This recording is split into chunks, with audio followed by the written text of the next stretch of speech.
I said, empty your mind. Be formless, shapeless, like water. Now you put water into a cup, it becomes the cup. You put water into a bottle, it becomes the bottle. You put it in a teapot, it becomes the teapot. Now water can flow or it can crash. Be water, my friend.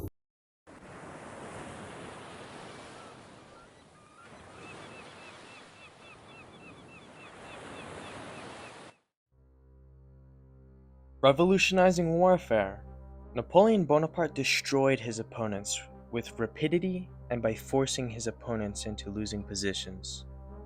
Through strokes of genius, Bonaparte attacked his enemies where they were weak, whether that be where his enemies were unsuspecting or making mistakes. Napoleon, when able to attack, made himself seem unable. When using his forces, seemed inactive. When he was near, he made his enemy believe he was far away. When far away, he made his enemies believe he was near. This went on for many campaigns, with marked successes over enemies who fought conventionally and fought with the dogmas of the past. And, as is the pattern in all of history, what was once revolutionary was then obsolete, ushering in the new age of Napoleonic warfare. However, the success of Napoleon's campaigns became more costly as his opponents countered Napoleon's style of warfare. Examples of this are as follows. In Spain, unconventional guerrilla warfare saw to it that Spain would be Napoleon's bleeding ulcer. This strategy would see the defeat of the French in Iberia. In Russia, the Russians denied Napoleon the decisive victory his strategy so relied upon, and avoided him entirely. By scorched earth and a Fabian strategy, the Russians defeated the largest army in history at that point. Napoleon's opponents learned his art of war and effectively countered the French emperor. Thus, as history marches on, what was once revolutionary became obsolete. Napoleon was as water, flowing towards his enemies' weaknesses and crashing against them. By this, he claimed many victories, only until so did his enemies, in turn, become like water, flowing towards Napoleon's weaknesses and crashing against them. And so, as the armies of Europe adjusted to this new style of warfare, they all became as water and took a new shape. This was the shape of the Napoleonic era, with history waiting only for that shape to also become obsolete. Military tactics are like unto water. For water, in its natural course, runs away from high places and hastens downwards.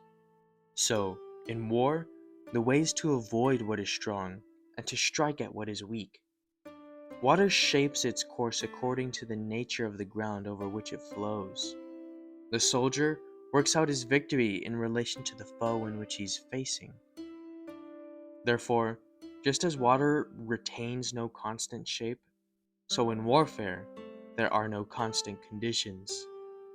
He who can modify his tactics in relation to his opponent and thereby succeed in winning may be called a heaven-born captain. As we know, thinking outside the box is the timeless key to success. This maxim must be the central priority and the only constant when it comes to strategizing. As we've learned with Napoleon, what worked once may not always work again, especially if you are facing an enemy who is also as water. If you think outside the box and make a new shape, in time, whoever you are facing will take that new shape of your creation and make themselves your equal. When this happens, brute force becomes the decisive factor in a conflict. Thus is created the constant that every box that is thought outside of creates a new one. Remember this, and you may foresee victory or defeat. Yet, not all the conflicts in life happen to be two or more parties. Sometimes, the conflicts we face in life are in our mind. In life, as in war, we must be like water. Whatever challenges we face, we must strike not at the most difficult point, at its strongest position, but we must be as Napoleon and discover the weaknesses of our opposition and strike at those weaknesses one at a time. We must find our own high ground so that when we attack our challenges, we may rush them and be as terrible as a flood. As we march out to meet the trials and tribulations of life, the first steps are always the hardest. For a person at rest wishes to stay at rest. Such is the drug of comfort. Yet, taking that first step is all one needs to start a long journey. Even if some steps take you backwards, that first step is never taken away, and every step after only makes you wiser. And yes, there are times when we may falter and the challenges of life will attack our weaknesses, yet one must not despair. For the fight of life and of the soul only ends when one dies. And where there is life, there is hope. Remember to never lose faith or hope in your struggles. For it is in the times of the greatest despair and darkness that there lies the greatest hope and faith in success.